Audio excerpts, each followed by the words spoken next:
भजन संहिता 106 और उसकी 41 आयत में पढ़ते हैं, तब लिखा, तब उसने उनको अन्य जातियों के वश में कर दिया और उनके बैरियों ने उन पर प्रभुता की, उनके शत्रुओं ने उन पर अंधेर किया और वे उनके हाथ तले दब गए। ये तब की बात है जब इजरायली परमेश्वर के विरुद्ध हो गए, तो बाइबल कहती परमेश्वर ने उन्हें अन्य जातियों के वश में कर दिया। जबकि वचन ये कहता है, परमेश्वर ने कहा था कि मैं तुम्हें सब जातियों में से श्रेष्ठ बनाऊंगा। आप जानते हैं परमेश्वर बदला नहीं, वो कहता है मैं युगानुयुग एक सा रहने वाला परमेश्वर हूं। क्यों परमेश्वर कहता है कि मैं तुम तुच्छ को, मैंने तुम निकम्मे को, मैंने तुम्हें निर्बल को क्यों चुन लिया? ताकि तुम्हें एक एग्जाम्पल बना सकूं, और जो अपने आप को मजबूत समझते हैं तुम्हें इतना मजबूत कर सकूं कि वो भी लज्जित हो जाएं कि परमेश्वर ने कमजोर को चुन के हमारे सिर के ऊपर बिठा दिया है। आज भी उसकी यही योजना है। कुरिन्थियों में यही कहता है, वो कहता क्या तुम नहीं जानते परमेश्वर ने जगत के निर्बलों को चुन लिया? क्या तुम नहीं जानते परमेश्वर ने जगत के तुच्छों को चुन लिया? लेकिन तुच्छ, एक निर्बल, एक कमजोर करे क्या? वो परमेश्वर के दाहिने हाथ बैठे ताकि परमेश्वर उसको मजबूत कर सके। क्योंकि जो बाहिने हाथ बैठे हैं परमेश्वर उनको मजबूत नहीं कर सकता, क्योंकि वो उनके शत्रुओं को उनके चरणों की चौकी नहीं करेगा। वो दाहिने हाथ कहता मेरे बैठ, राइट स्टैंडिंग कर, मेरे साथ सही चल, तो मैं तेरे शत्रुओं को तेरे चरणों की चौकी कर दूंगा। आज गरीबी क्यों आपके चरणों के नीचे नहीं है? आज क्यों आप चाहते हुए भी गरीबी से बाहर नहीं आ पाते? क्यों? क्योंकि आप परमेश्वर के हाथ राइट स्टैंडिंग में नहीं हैं। आज लोग टाइथ पे नहीं करते, आज लोग प्रार्थना में नहीं हैं, आज लोग परमेश्वर के वचन से दूर हैं। बड़ी मीटिंग में चर्च चले जाएंगे, उसके बाद ऑनलाइन अटेंड करेंगे। ऐसा नहीं होना चाहिए। आपको राइट स्टैंडिंग में, राइट दाहिने हाथ बैठना है, जब तक कहता मैं तेरे शत्रुओं को तेरे पैरों की चौकी ना कर दूं। जबकि वचन कहता है कि मैं तुम्हें अन्य जातियों में से श्रेष्ठ करूंगा, सब जातियों में मैं तुम्हें सिर बनाऊंगा, मैं तुम्हें पूंछ नहीं ठहराऊंगा। तो वचन यहां पे कहता है कि उन्हें अन्य जातियों के परमेश्वर ने उन्हें वश में कर दिया, उनके बैरियों ने उन पे प्रभुता की, शत्रुओं ने अंधेर किया, वे उसके हाथ के नीचे दब गए। आज कितने क्रिश्चियन हैं जो बीमारी के हाथ के नीचे दबे हुए हैं, गरीबी के श्राप के नीचे दबे हुए हैं। कुछ करने की जरूरत नहीं है। बाइबल कहती है ना बल से ना शक्ति से, बल्कि उसकी आत्मा के द्वारा। आपको सिर्फ तौबा करने की जरूरत है। परमेश्वर आज से मैं राइट स्टैंडिंग में तेरे दाहिने हाथ यशब करता हूं, बैठता हूं, सेटल करता हूं। मार, रख, जिला ले, मार दे, दुखी कर दे, कुछ भी कर दे, आज से तू मेरा परमेश्वर है। चंगा कर ना कर, आजाद कर ना कर, आज से तेरे अलावा मेरा और कोई परमेश्वर नहीं। देखो क्या होता है, देखो 3 साल में क्या होता है, देखो 7 साल में क्या होता है, देखो 15 साल में कैसे सिचुएशंस आपकी पूरी फैमिली की, जनरेशन की वो चेंज करके रख देता है। पहले हफ्ते में वो आपको चिन्ह दिखाना शुरू कर देता है, आपको बनाना फिर शुरू करता है। साल दर साल आप ऊपर की ओर जाते हैं, शत्रुओं को पांव की वो चौकी करता है। जैसे मैं आपके शत्रुओं को आपके पांव की चौकी बनता हुआ देख रहा हूं। आमीन। मेरे को खड़कने वाला चाहिए शैतान के कानों के बीच में। हालेलुया। उसका वचन बहुत गहरा है। उसने कहा यशब एट माई राइट हैंड, मेरे दाहिने हाथ तू बैठ जा। हालेलुया। दाहिने का मतलब है इब्रानी भाषा के 3225वां शब्द यामीन, कि दाहिने हाथ बैठ, जो मैं कह रहा हूं वो कर। आगे लिखा है तेरे पराक्रम का राजदंड यहोवा सिय्योन से बढ़ाएगा, तू अपने शत्रुओं के बीच में शासन कर। उसने ये नहीं कहा तू अपने शत्रुओं के बीच में सरवाइव कर, अपने शत्रुओं के बीच में तेरी जिंदगी कट जाएगी। उसने कहा तू शासन करेगा, रूल करेगा। उसने कहा तू तेरे पराक्रम का राजदंड, the Lord shall send the rod of thy strength out of Zion. उसने कहा तेरे पराक्रम का राजदंड यहोवा सिय्योन से बढ़ाएगा। हिंदी में थोड़ा सा ट्रांसलेशन में परफेक्शन नहीं होती, इसलिए मैं इब्रानी भाषा आपके साथ लेकर बैठता हूं और इंग्लिश लेके बैठता हूं, पंजाबी लेके बैठता हूं, ताकि हम सारी भाषाओं को पढ़ के उसका निचोड़ निकाल सकें। The Lord shall send the rod of the strength. उसने कहा वो तुम्हारी जो स्ट्रेंथ वाली रॉड है ना, स्टाफ, लाठी, तुम्हारी ताकत की लाठी, मूसा के पास वो लाठी थी कि नहीं थी?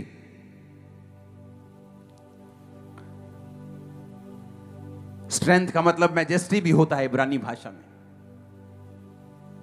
कि वो ग्लोरियस लाठी, वो ग्लोरियस अधिकार परमेश्वर ने कहा जो मूसा के हाथ में था। वो लाठी परमेश्वर ने कहा समुद्र के सामने कर, वो 2 भाग हो जाएगा। परमेश्वर कहता वो अधिकार भी तुझे देगा शैतान के ऊपर, बीमारियों के ऊपर, परिस्थितियों के ऊपर। तुम प्रार्थना करोगे, लोगों के दिमाग चेंज हो जाएं अधिकारों के साथ। तुम प्रार्थना करोगे, वो रास्ते खोल देगा।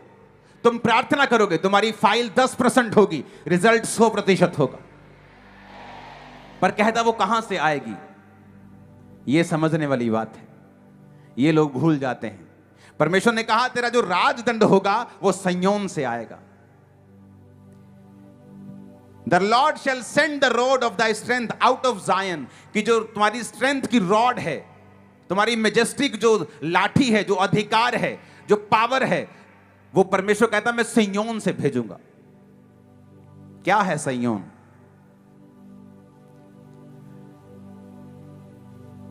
सिय्योन एक जगह का नाम है जो यरूशलेम में है। तो क्या परमेश्वर उस यरूशलेम के पहाड़ की बात कर रहा है? नहीं। बाइबल में हर एक चीज का एक आत्मिक मतलब है। उस फोटो को देखें आपकी स्क्रीन के ऊपर, जहां पर जायन का मतलब मैंने एक निकाल के आपके लिए रखा है।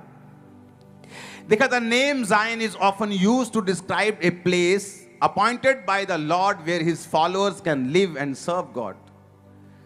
शारीरिक रीति में कहता है कि जो सिय्योन जगह है वो तो यरूशलेम में है, शारीरिक रूप में एक पहाड़ के ऊपर है। लेकिन परमेश्वर यहां पर आपको कह रहा है कि मैं तेरा जो रॉड है, तेरी अधिकारों की जो लाठी है, मैं तुम्हें सिय्योन से भेजूंगा। तो वो उस पहाड़ की बात नहीं कर रहा है, वो एक आत्मिक क्षेत्र की बात कर रहा है। जो ये एक वचन कहता है कि सिय्योन एक ऐसा प्लेस है जो परमेश्वर ने ठहराया है, जहां पर उसके फॉलोअर्स रहते हैं और सर्व गॉड, वो उसकी सेवा करते हैं। कि सिय्योन को परमेश्वर ने पवित्रताई का नगर और शरण नगर भी बोला है। तो सिय्योन का मतलब यह है एक ऐसा स्थान जहां पर एक विश्वासी रहता है, एक ऐसा स्थान जहां पर वो परमेश्वर की सेवा करता है। यह एक आत्मिक क्षेत्र है, एक आत्मिक सिय्योन की परमेश्वर बात कर रहा है। जब आप फैसला करते हैं कि आज से मैं परमेश्वर के दाहिने हाथ बैठूंगा, या तो आप बाहिने हाथ बैठेंगे या दाहिने बैठेंगे, बीच में नहीं बैठ सकते, बीच में परमेश्वर है। या तो आप शैतान की ओर हैं या तो आप परमेश्वर की ओर हैं, या तो गलत है या सही है, न्यूट्रल नहीं हो सकते तुम। या तो तुम शैतान की सेवा कर रहे हो तो या परमेश्वर की कर रहे हो, या तो शैतान की बात मान रहे हो या परमेश्वर की मान रहे हो, तुम बीच में नहीं हो, बीच में परमेश्वर है। या तो इधर हो या इधर हो। तो परमेश्वर ने क्या कहा? परमेश्वर ने कहा अगर तुम दाहिने हाथ बैठे हो, अगर तुम राइट स्टैंडिंग में हो, तुम वही कर रहे हो जो मैं तुम्हें कह रहा हूं, और तुम दाहिने हाथ में सेटल हो चुके हो। ये नहीं कि तुम टेम्परेरी वहां पे आए और देख रहे हो, मन तुम्हारा अभी भी विचलित है, मैं प्रेयर करूं कि ना करूं, मैं पवित्रताई में चलूं कि ना चलूं, मैं यहोवा के वचन पे चलूं ना चलूं, मेरा एमएलए क्या कहेगा, मेरा सरपंच क्या कहेगा, मेरी भुआ क्या कहेगी। अगर आप सेटल नहीं हुए उस जगह के ऊपर, तो ये वचन फिर आपके लिए नहीं है। परमेश्वर ने कहा जो दाहिने हाथ सेटल हो चुके हैं, मन बना लिया कि जीऊं मरूं खाऊं पीऊं कैसे भी खुदा रखे, मैं यहीं अब सेटल हो चुका हूं, मैं उसके वचन को पूरा करना नहीं छोड़ूंगा। कोई मेरी तलवार भी रख देगा तो मैं फिर परमेश्वर का ही हूं। अगर तुम इस तरह के बन चुके हो तो परमेश्वर ने कहा वो तुम्हारे शत्रुओं को क्या करेगा? तुम्हारे पांवों की चौकी कर देगा। और सेकंड कहा फिर जब तुम राइट जगह पे आ जाओगे, अपने आप को सेटल कर लोगे, फिर क्या होगा? फिर कहता कि जब तुम एक जगह सेटल, आत्मा में सेटल हो जाते हो, जैसे मैं आत्मा में अगर सेटल हो गया, मैंने अपना मन बना लिया कि मैं पवित्रताई में, मैं प्रार्थना में चलूंगा, मैं फास्टिंग करूंगा, मैं डरूंगा नहीं, मैं घबराऊंगा नहीं। 2007-6 में बहुत विरोध होता था रिश्तेदारों के द्वारा, हर बंदा विरोध करता था। तो क्या फैसला किया कि नहीं, मैं खुदा के साथ राइट स्टैंडिंग छोड़ूंगा नहीं, मैं खुदा के साथ ही रहना छोड़ूंगा नहीं, मैं उसी के साथ साथ रहूंगा, मैं परमेश्वर के साथ ही खड़ा रहूंगा। आप नहीं जानते, एक विश्वासी को बड़ी अजीब परिस्थिति को सामना करना पड़ता है। 2007 में जब ये मैंने सेवा स्टार्ट करनी थी तो बहुत से पास्टर्स मेरे खिलाफ थे। उन्होंने एक कमेटी बिठाई कि इसको बुलाओ और इसको एम्बैरेस करने के लिए। जब मुझे बुलाया गया वहां पे तो उन्होंने कहा आओ जी आपसे बात करनी है। तो मुझे इस तरह से लिया जाता जैसे मैं कोई गुनाहगार होता हूं। तो मैं मन में सोचता था कि जब मैं गुनाहगार था, जब मैं ईसाइयों का विरोध करता था, शराब पीता था, पाप करता था, तब तो मैं लोगों के लिए अच्छा था। अब जब मैं पाप छोड़ के बपतिस्मा ले लिया, नशे छोड़ दिए और मैं सेवा कर रहा हूं, बिना किसी लालच के कर रहा हूं, कोई गलत काम नहीं, कोई व्यभिचार नहीं, 6-6, 8-8 घंटे मेरी प्रार्थना होती थी। तो ये क्या नॉनसेंस है कि आज हो जी तुमसे बात करनी।